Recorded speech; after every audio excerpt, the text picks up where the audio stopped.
नमस्कार दोस्तों, स्वागत है आप सब लोगों का आरपीएससी एग्जाम्स यूट्यूब चैनल पर। साथियों, आज के इस वीडियो में अपन साइकोलॉजी का मॉडल पेपर 44वां करेंगे, जिसमें अपन एक प्रकार से विविध अधिगमकर्ता का ये अपना भाग 3 रहेगा। यानी कि जो विविध अधिगमकर्ता हैं, जैसे समस्यात्मक बालक है, या आपका सृजनात्मक बालक है, या आपका प्रतिभाशाली बालक है, मानसिक रूप से पिछड़े बालक हैं, इनसे संबंधित जितने भी प्रश्न आए हुए हैं वो अपन कर रहे हैं। और लगभग 60 प्रश्न साथियों 2 वीडियोज़ में अब तक अपन कर चुके हैं, और ये अपना तीसरा पार्ट और मॉडल नंबर 44वां है। अपनी सीरीज चल रही है साइकोलॉजी की टॉपिक वाइज प्रश्न जो कि परीक्षाओं में आए हुए हैं, ठीक है, उनको अपन कर रहे हैं। चलिए, पहला प्रश्न आपके सामने साथियों। अधिगम बाधित या असमर्थ बच्चे अधिकतम खालिस्तान होते हैं। आपके सामने ऑप्शन, इसका सही आंसर क्या होगा साथियों? निम्न उपलब्धि वाले होंगे, है ना। अधिगम बाधित बच्चे जो या असमर्थ बच्चे निम्न उपलब्धि वाले होंगे। ऑप्शन नंबर 1 सही इसका आंसर रहेगा। आरपीएससी सेकंड ग्रेड 2018 का ये प्रश्न है। अगला आपका प्रश्न है कि दुबले पतले एवं क्षीण शरीर तथा कमजोर हृदय वाले बच्चों को कहा जाता है। क्या कहा जाता है साथियों? समस्यात्मक बालक इनको कहा जाएगा। अपंग नहीं होगा, पिछड़ा नहीं होगा, नाजुक नहीं होगा। यहाँ पे समस्यात्मक बालक इसका आंसर जो वो सही उत्तर रहेगा। बिहार टेट का ये प्रश्न है। अगला आपका प्रश्न है कि समस्या बालक है, समस्यात्मक या समस्या बालक है साथियों? चोरी करने वाला, झूठ बोलने वाला, या माता पिता का कहना न मानने वाला? तो सारे ही ठीक हैं। ऑप्शन नंबर 4 बिल्कुल ठीक आंसर इसका। यह भी बिहार टेट का प्रश्न है।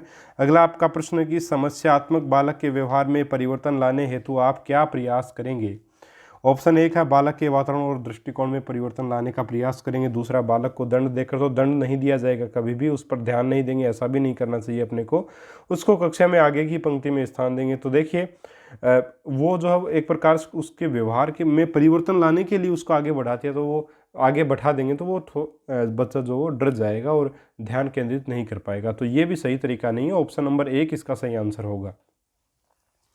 अगला आपका प्रश्न है, TEACCH कार्यक्रम अधिकांशतः किस प्रकार के बालक के शिक्षण के लिए प्रयोग किया जाता है? तो ये साथियों किया जाता है आपके ओटिज्म से बीमारी से ग्रस्त जो बच्चे होते हैं उनके लिए। विशेष तौर पे ध्यान में रखिएगा इसको।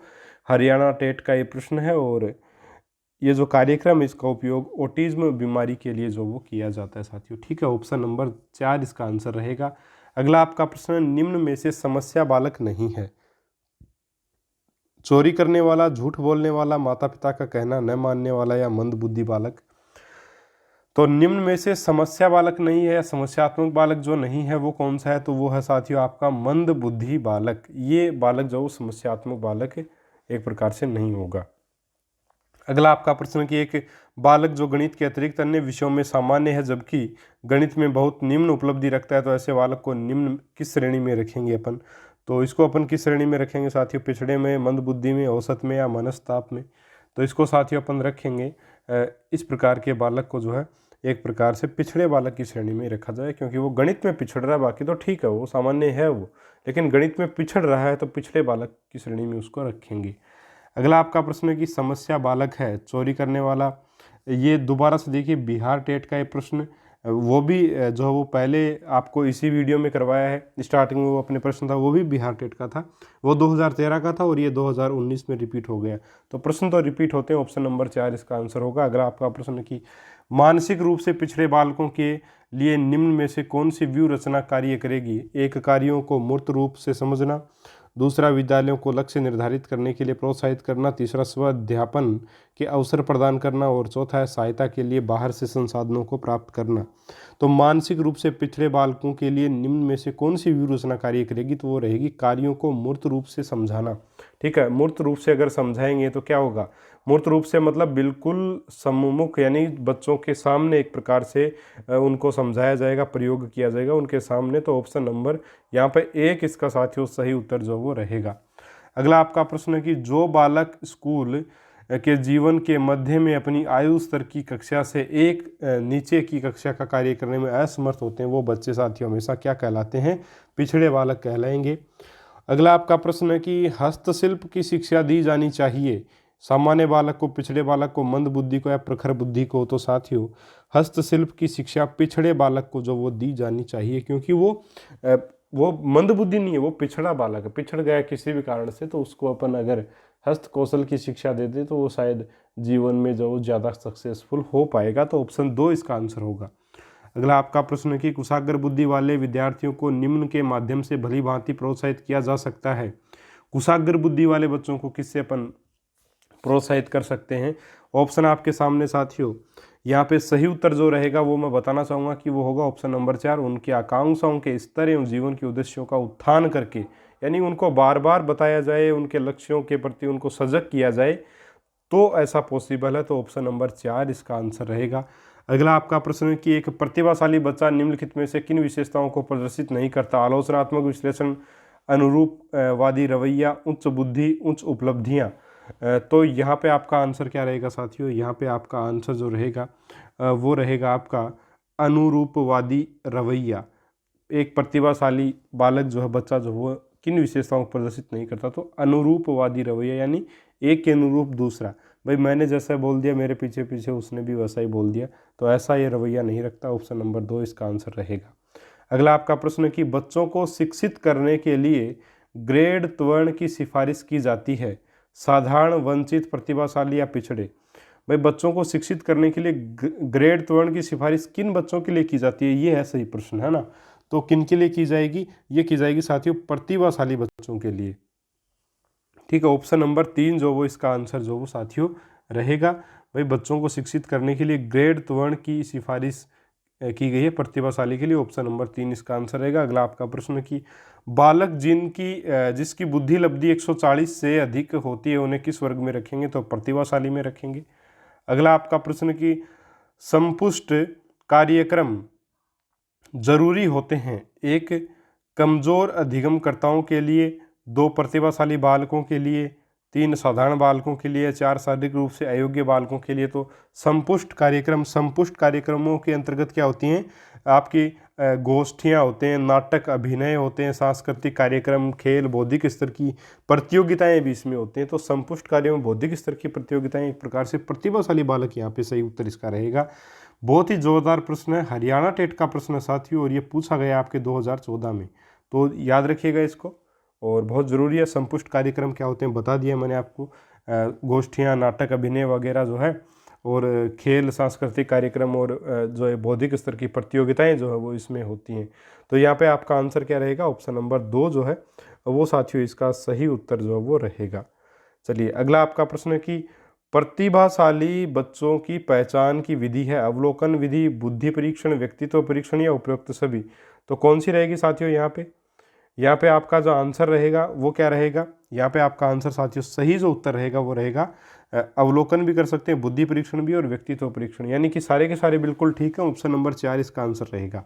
अगला आपका प्रश्न है कि प्रतिभाशाली बच्चों के लिए सबसे अच्छे शैक्षिक कार्यक्रम वे होते हैं जो उनके आक्रामक व्यवहार को नियंत्रित करते हैं। दूसरा, उन्हें अधिगम के न्यूनतम मानकों तक काम करने को प्रेरित करने के लिए उपहारों पुरस्कारों का, देखिए उपहारों और पुरस्कारों का कभी जिक्र नहीं होता इस चीज़ के लिए। तो ऑप्शन 1 और 2 तो देखिए बिल्कुल ठीक नहीं है। अगला आपका तीसरा आपका ऑप्शन है कि प्रत्यास्मरण के द्वारा ज्ञान की प्रवीणता पर बल देना। तो केवल प्रत्यास्मरण द्वारा करना, तो ये भी सही नहीं है। तो निश्चित रूप से यहाँ पे आंसर क्या होगा? उनके चित्त को प्रेरित कर, चिंतन को प्रेरित कर, उन्हें विचारों में वयस्क रहने के अवसर देते रहना, विचारों में वयस्क रहने के अवसर देना। ऑप्शन नंबर यहाँ पे साथियों आपका कौन सा सही रहेगा? ऑप्शन नंबर 4 इसका साथियों करेक्ट उत्तर रहेगा। बहुत ही बढ़िया प्रश्न, सीटेट का ये लेवल 2 2016 का प्रश्न था। अगला आपका प्रश्न है कि प्रतिभाशाली बालकों की पहचान निष्पादन परीक्षणों द्वारा कठिन मानी जाती है, इसका उपयुक्त कारण किस विकल्प में दिया गया है? निष्पादन परीक्षण से अपन प्रतिभाशाली बालकों का परीक्षण नहीं कर सकते, तो ये इसके लिए कारण क्या दे सकते हैं अपन? एक, निष्पादन मापन में पढ़ाई में पिछड़े हुए प्रतिभाशाली बालक को नहीं पहचान सकते। दूसरा, बुद्धि लब्धि और निष्पादन में कोई संबंध नहीं है। तो संबंध तो है, निष्पादन मापन बहुत कठिन है, ऐसा भी नहीं है साथियों, बिल्कुल कठिन भी नहीं है। बुद्धि मापन की विश्वसनीयता निष्पादन मापन से अधिक है। तो यहाँ पे इसका जो ये प्रश्न साथियों आपके आरपीएससी सेकंड ग्रेड का, और आंसर यहाँ पे दे रखा है निष्पादन मापन से पढ़ाई में पिछड़े हुए प्रतिभाशाली बालक को नहीं पहचान सकते। बिल्कुल सही बात है कि पढ़ाई में अगर कोई, हालांकि वो प्रतिभाशाली बालक हो सकता है, लेकिन हो सकता है वो पढ़ाई में पिछड़ा हुआ हो, है। तो इस प्रकार से ऑप्शन नंबर 1 यहाँ पे आपका सही आंसर माना जाएगा। ठीक है साथियों, अगला आपका प्रश्न है कि प्रतिभावान बालकों की पहचान करने के लिए हमें सबसे अधिक महत्व है। 1 अभिभावकों के मत को देना चाहिए, 2 वस्तुनिष्ठ परीक्षणों के परिणाम को देना चाहिए, तीसरा शिक्षक के निर्णय को देना चाहिए और चौथा समुदाय के विचारों को देना चाहिए। तो यहाँ पे आपका आंसर साथियों क्या रहेगा, वस्तुनिष्ठ परीक्षणों के परिणाम को यहाँ पे देना चाहिए प्रतिभावान बालकों की पहचान करने के लिए। रीट लेवल 2 2016 का प्रश्न, आंसर नंबर 2 यहाँ पे बिल्कुल सही उत्तर रहेगा। अगला आपका प्रश्न है, खालिस्तान बच्चों में अमूर्तमान प्रत्ययों को ग्रहण करने की योग्यता होती है। तो अमूर्तमान, भाई मूर्त तो सभी लोग कर सकते हैं लगभग, लेकिन केवल प्रतिभाशाली ऐसे बालक हैं जो अमूर्त वस्तुओं को भी ग्रहण कर सकते हैं। 22वां आपका प्रश्न है, बच्चों में प्रतिभाशालीता खालिस्तान के कारण हो सकती है। एक प्रकार से एक संसाधन या समृद्ध वातावरण के कारण, सफल माता पिता के कारण, एक अनुशासित दिनचर्या के कारण, या आनुवंशिकता और वातावरण के बीच एक अंतःक्रिया से। तो ऑप्शन 4 इसका सही होगा। बाकी ऑप्शन सारे लगभग ठीक हैं, लेकिन बिल्कुल सही उत्तर इसका ऑप्शन नंबर 4 जो वो साथियों रहेगा। सीटेट का ये प्रश्न है 2018 का। अगला आपका प्रश्न है कि निम्नलिखित में से कौन सी विशेषता प्रतिभावान शिक्षार्थी की है। वह आक्रामक और कुंठित हो जाता है, तो ऐसा नहीं है। दूसरा, यदि कक्षाई गतिविधियां अधिक चुनौतीपूर्ण नहीं होती हैं तो वह कम प्रेरित अनुभव करता है और ऊब जाता है। तो प्रतिभावान विद्यार्थी में ऐसा तो लक्षण देखा गया है। वह बहुत ही तुनक मिजाजी होता है, ऐसा भी नहीं होता। वह रस्मी व्यवहार करता है, और जैसे हाथ थपथपाना, डोलना आदि, तो ऐसा तो प्रतिभाशाली बालक ऐसे ही तो नहीं डोलेगा, ऐसा तो नहीं होगा व्यवहार। तो यहाँ पे ऑप्शन 2 ही ठीक है साथियों। यदि कक्षा की गतिविधियाँ अधिक चुनौतीपूर्ण नहीं हैं तो जो वो प्रतिभाशाली बालक जो वो उबाऊ महसूस ज़रूर करेगा, है ना। तो ऑप्शन नंबर यहाँ पे आपका कौन सा सही होगा, ऑप्शन नंबर 2 साथियों यहाँ पे आपका ठीक उत्तर इसका रहेगा। अगला आपका प्रश्न है कि समस्या के अर्थ को जानने की योग्यता, वातावरण के दोषों, कमियों एवं रिक्तियों के प्रति सजगता किसकी विशेषता है। तो ये साथियों विशेषता है। देखिए, समस्या के अर्थ को जानने की योग्यता, वातावरण के दोषों, कमियों एवं रिक्तियों के प्रति सजगता किसकी विशेषता है, आपकी सृजनशील बालकों की विशेषता होगी। आरटेट 2011 का प्रश्न, बहुत ही शानदार प्रश्न, ऑप्शन नंबर 3 इसका आंसर होगा। अगला आपका प्रश्न है कि अलग अलग सोच वाले पैटर्न, उन बच्चों की पहचान। अलग अलग सोच वाले पैटर्न यानी नवीन चीज़ यहाँ पे हो रही है, तो कौन से बच्चे होंगे, सृजनात्मक होंगे। ये भी सीटेट का प्रश्न है साथियों, आपके 2018 का ये प्रश्न है लेवल 1 का। अगला आपका प्रश्न है कि भारत में किस आयु वर्ग के बालक द्वारा किए गए अपराध को बाल अपराध कहा जाता है। तो 16 वर्ष तक 4 वर्ष से कम, 8 वर्ष से कम, 16 वर्ष से कम या 18 वर्ष से कम। तो अगर बच्चा जो है वो अपराध करने वाला जो बच्चा है वो अगर आपके 16 वर्ष से कम है तो जो है उस आयु वर्ग के बालक को बाल अपराधी कहा जाता है एक प्रकार से, है ना। तो ऑप्शन नंबर 3 यहाँ पे आपका सही उत्तर रहेगा। अगला आपका प्रश्न कि किशोर अपराधी के उपचारात्मक उपाय हैं। किशोर अपराधी के, है ना, कठोर अनुशासन बनाए रखना, पुनर्वास और सुधार कार्यक्रम, तो यही होगा ऑप्शन नंबर 2 इसका साथियों सही उत्तर जो वो रहेगा।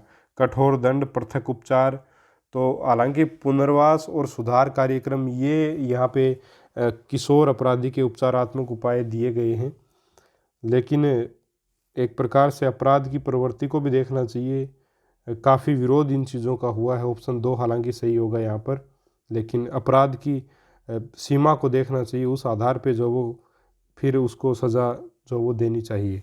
समझ गए होंगे किस बारे में बोलना चाहता हूँ। ज़्यादा अपन इसके बारे में बात करेंगे नहीं, क्योंकि समय जो है साथियों काफ़ी हो जाएगा। फिर 28वां प्रश्न की बाल अपराध का कारण है। 1 माता पिता में अनबन रहना, दूसरा परिवार के सदस्यों का सहानुभूतिपूर्ण व्यवहार, तीसरा परिवार में आपस की सहमति से कार्य होना, चौथा समृद्ध परिवार। तो बाल अपराध का जो कारण है वो एक प्रकार समृद्ध परिवार नहीं होगा, माता पिता में अनबन होना ये हो सकता है। बाकी तो सारे अच्छे ही ऑप्शन है, सही ऑप्शन है, तो ये तो नहीं होंगे। ऑप्शन नंबर 1 माता पिता में अनबन जो वो रहना, इसका आंसर हो सकता है। ऑप्शन नंबर 1 सही होगा। अगला आपका प्रश्न है निम्नलिखित में से कौन सा बाल अपराध का एक मनोवैज्ञानिक कारक नहीं है। मानसिक संघर्ष, प्रबल कामना, राजनीति, मंद बुद्धिता। तो यहाँ पे आपका आंसर क्या रहेगा साथियों, यहाँ पे आपका आंसर रहेगा राजनीति। ठीक है, बाल अपराध का मनोवैज्ञानिक जो कारक नहीं है वो आपका राजनीति होगा। बाकी मंद बुद्धिता, प्रबल कामना ये हो सकते हैं। अगला आपका प्रश्न है कि छात्रों में चोरी करने की आदत को कैसे दूर किया जा सकता है। बालकों को पारितोषिक देकर तो ऐसा तो नहीं है, उदाहरण देकर, ताड़ना देकर यानी एक प्रकार से ताना देकर के, है ना, सजा देकर तो ऐसा नहीं है। तो छात्रों में चोरी की अगर बुरी आदत लगी हुई है तो उसको कुछ एग्जाम्पल्स दिए जाने चाहिए अच्छे अच्छे, हो सकता है वह सुधर जाए। तो ऑप्शन नंबर 2 यहाँ पे आपका सही उत्तर होगा। तो 30 में से साथियों आपके कितने प्रश्न सही हुए कमेंट करके ज़रूर बताइएगा। और अगला जो अपना टेस्ट रहेगा वो टेस्ट मॉडल नंबर 45, वो अधिगम अक्षमता से संबंधित रहेगा। ठीक है, जो डिसलेक्सिया वगैरह है, डिस्ग्रेफिया है, इनसे संबंधित प्रश्न इस वीडियो में मैं पूछूंगा। बहुत ही अच्छा वीडियो का, निश्चित तौर पे एक आधा प्रश्न आपको मिल जाएगा एग्जाम में। जितने भी प्रश्न आए हुए हैं इससे संबंधित वो सारे के सारे आपके सामने लेकर के आने की कोशिश करूंगा। चलिए साथियों, उम्मीद है आज का टेस्ट आपको पसंद आया होगा। वीडियो पसंद आया है लाइक कीजिए, और चैनल अगर अच्छा लगा आपको मैटर, देखिए सारा का सारा मैटर आपको डिस्क्रिप्शन बॉक्स में सारी प्लेलिस्ट के लिंक्स हैं, जो भी सब्जेक्ट पढ़ना पढ़ के देखिए। अगर अच्छा लगे सब्सक्राइब कीजिएगा और बेल आइकन को प्रेस कीजिएगा, और जो घंटी के निशान को दबाने के बाद नोटिफिकेशन को ऑल पे कीजिएगा ताकि आपको हमारी वीडियोज़ की नोटिफिकेशन मिल सकें। चलिए साथियों, कल शाम को जो वो एक प्रकार से संडे शाम को मॉडल पेपर भी लिया गया है गणित का, वो भी आप ज़रूर से ज़रूर करें साथियों, अगर आपने अभी तक नहीं किया है। दूसरा मॉडल पेपर था आपका, बिल्कुल सिलेबस के अकॉर्डिंग अपन ये करते हैं। ठीक है साथियों, चलिए नमस्कार, जय हिंद, जय भारत, राम राम।